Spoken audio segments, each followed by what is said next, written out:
हे मनुष्य, बाबा के दरबार में आओ तो घंटी बजा के आना। मंगलमूर्ति सतगुरु मिलवे सर्वाधार।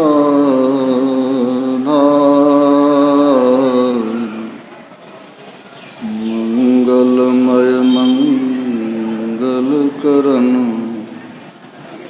विनवा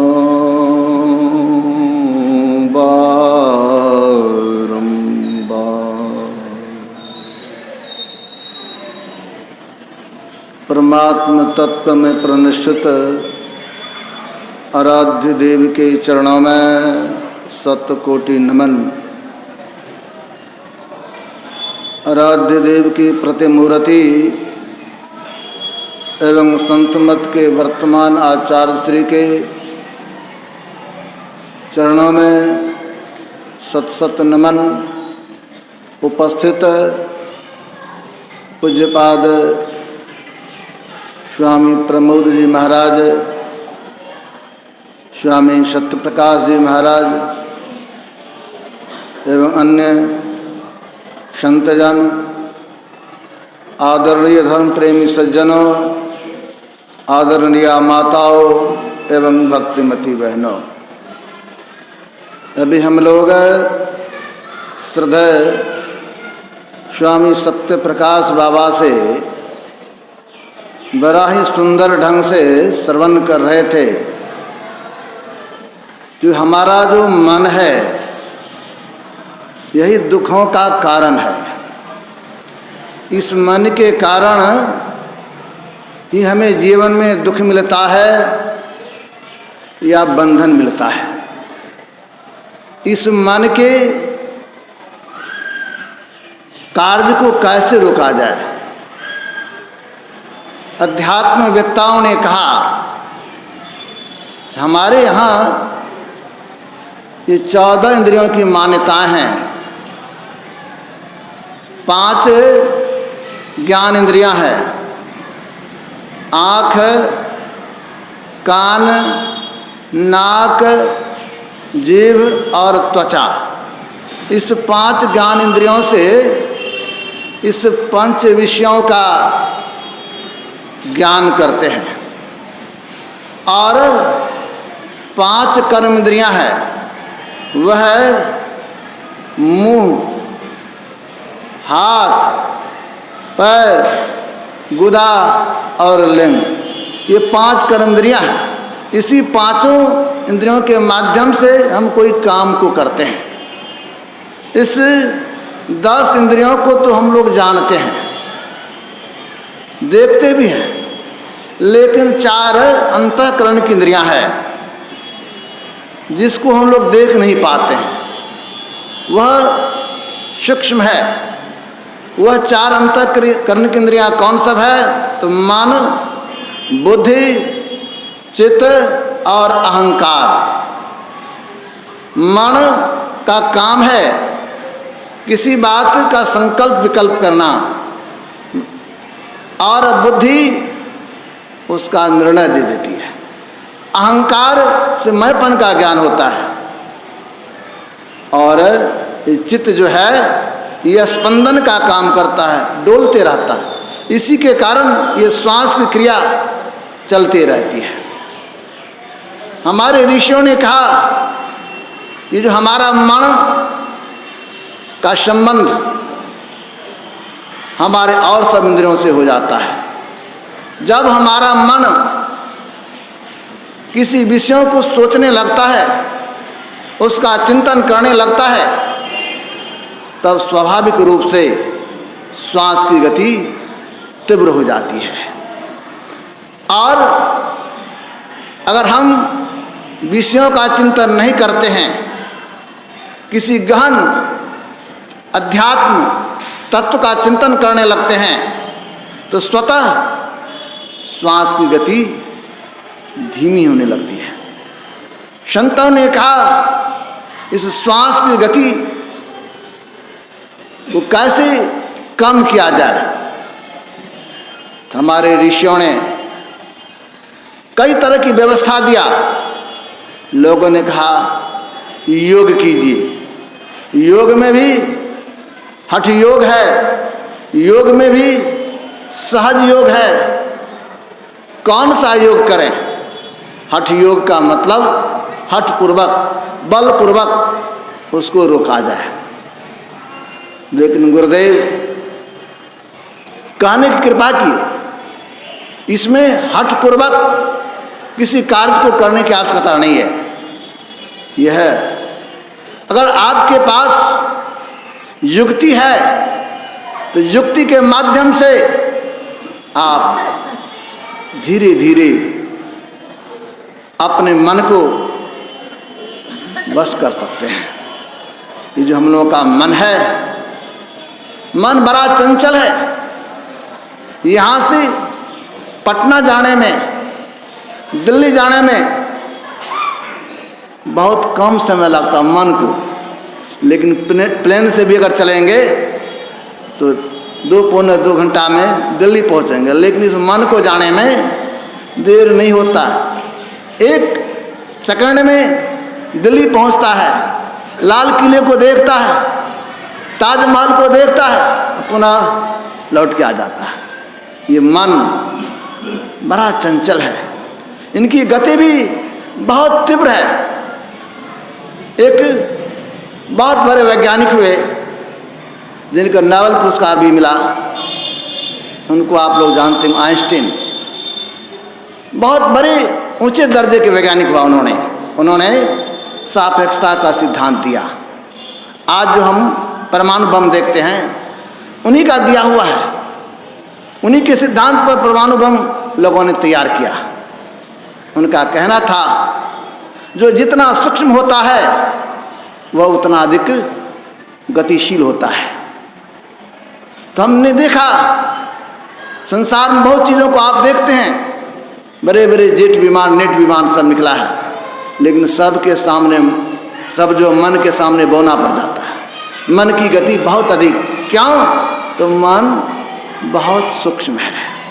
तो मन सूक्ष्म है तो वैज्ञानिक ने कहा जो जितना सूक्ष्म होता है उसमें उतनी अधिक गति होती है और वह उतना पावरफुल होता है। उन्होंने सिद्धांत दिया E=mc², सापेक्षता का सिद्धांत दिया। तो ये मन जो सूक्ष्म है, और इस सूक्ष्म मन को सिर्फ गति देने की जरूरत है, दिशा देने की जरूरत है। मन तो गतिशील है, लेकिन इनकी दिशा को मोड़ने की जरूरत है। इस तरह हमारे APJ कलाम महोदय ने मिसाइल बनाया, तो मिसाइल तो बड़ा गतिशील है, लेकिन सिर्फ उनकी दिशा को मोड़ दीजिए। जिधर आपका शत्रु है उधर उसका दिशा कर दीजिए तो उधर क्षति पहुंचा देगा। उसी तरह जो मन है, ये मन जन्म जन्मांतर से संसार के विषयों का चिंतन करते आया है। ये मन बाहिर्मुखी बना हुआ है, संसार के विषयों को सोचते हुए आया है। इसलिए इसी का संस्कार हमारे चित्त पर छाप पड़ा हुआ है। तो हमें करना क्या है? इसकी दिशा को बदलिए। इसकी दिशा को कैसे बदलेंगे? हमारी वृत्ति जो बहिर्मुखी बनी हुई है, हमारी वृत्ति जो संसार के तरफ है, संसार के विषयों की तरफ है, उसको मोड़िए। संत कबीर साहब ने बड़ा सहज और सरल ढंग से कहा। उन्होंने कहा उलट पाछ ले पैरों पकड़ो पसरा मना बटोर। उलटिए और उलट करके पीछे के रास्ते को पकड़िए। पीछे के रास्ता का मतलब क्या हुआ? अभी हमारी वृत्ति बहिर्मुखी है, संसार के विषयों का चिंतन कर रहे हैं। अब करना क्या है?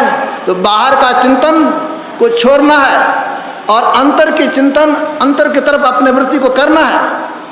अपने वृत्ति को अंतर्मुखी करने के लिए क्या करना होगा? अभी स्वामी जी सुना रहे थे, आँख है, आँख से संसार के रूप को देखते हैं। आज ही नहीं, जितने जन्मों में मैंने शरीर को पाया, जिस जिस शरीर में गया, सब में कुछ न कुछ रूप को देखा और उस रूप का छाप हमारे अंतःकरण चित्त पर पड़ा हुआ है।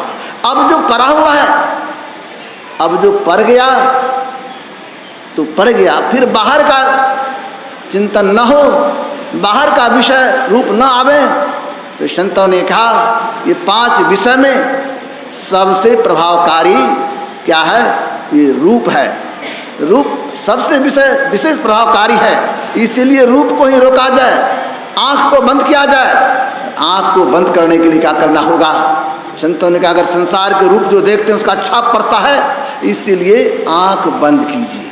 ध्यान जो करते हैं, मेडिटेशन जो करते हैं, इसमें ध्यान में आँख जो बंद करने की बात है। इसीलिए जो पहले का जो रूप का संस्कार हमारे अंदर पड़ा हुआ है, तो उसके लिए अब फिर बाहर से नया नहीं आवे, तो नया संस्कार न बने तो आँख लोग बंद करते हैं। इसीलिए संत कबीर साहब ने अच्छा कहा, नैनों की करी कोठरी पुतली पलंग बिछाए, पलकों के चिक डार के पे को लिया रिझाए। आँख को बंद करेंगे और जैसे आँख बंद करते हैं तो स्वतः बाहर का नया दृश्य, बाहर का दृश्य रूप का संस्कार आना बंद हो जाएगा। बाहर का आना बंद हो जाता है, लेकिन भीतर में जो पहले से संस्कार पड़ा हुआ है वह बंद नहीं होता है, वह भीतर से फिर निकलना शुरू करता है। तो संतों ने बड़ा अच्छा कहा, जो बाहर से आना बंद हुआ, लेकिन अंतर में जो पहले से पड़ा हुआ है उसको कैसे मिटाएंगे, उसको कैसे समाप्त करेंगे? तो पहले बाहर को बंद करें और अंतर में संतों ने कहा इसके लिए जो हमारा मन, हमारी वृत्ति संसार के रूप और शब्द में फंसा हुआ है, इसीलिए सहारा गुरुदेव कहा करते थे विष की दवाई विष होती है, और लोहे को काटने के लिए लोहे का जरूरत पड़ता है। उसी तरह अंतर में जो संस्कार है उसका समन करना चाहते हैं तो एक नाम का सहारा लीजिए। एक नाम मतलब एक मंत्र को जपने की जरूरत है। ये मंत्र को जपते हैं, लेकिन मन मंत्र में नहीं बंधता है। बांटते हैं जप करने के लिए, लेकिन विविध तरह का चिंतन होने लगता है, विविध तरह का गप होने लगता है। संतों ने कहा इसको मिटाना चाहते हैं तो दृढ़ता के साथ एक नाम का जप करते रहिए, एक नाम का जप करते रहिए। मन भागता है, मन को जप में लगा के रखिए।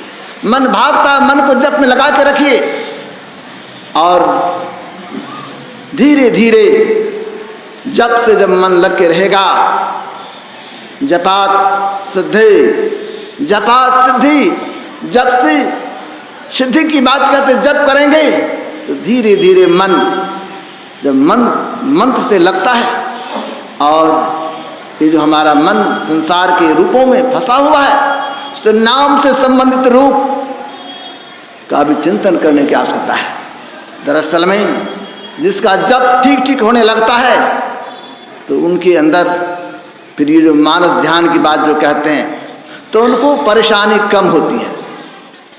कठिन तो यह मंत्र जप होता है, लेकिन जप धीरे धीरे करते हैं, मन थोड़ा थोड़ा भी जप में लगता है, तो इस मंत्र में शक्ति है।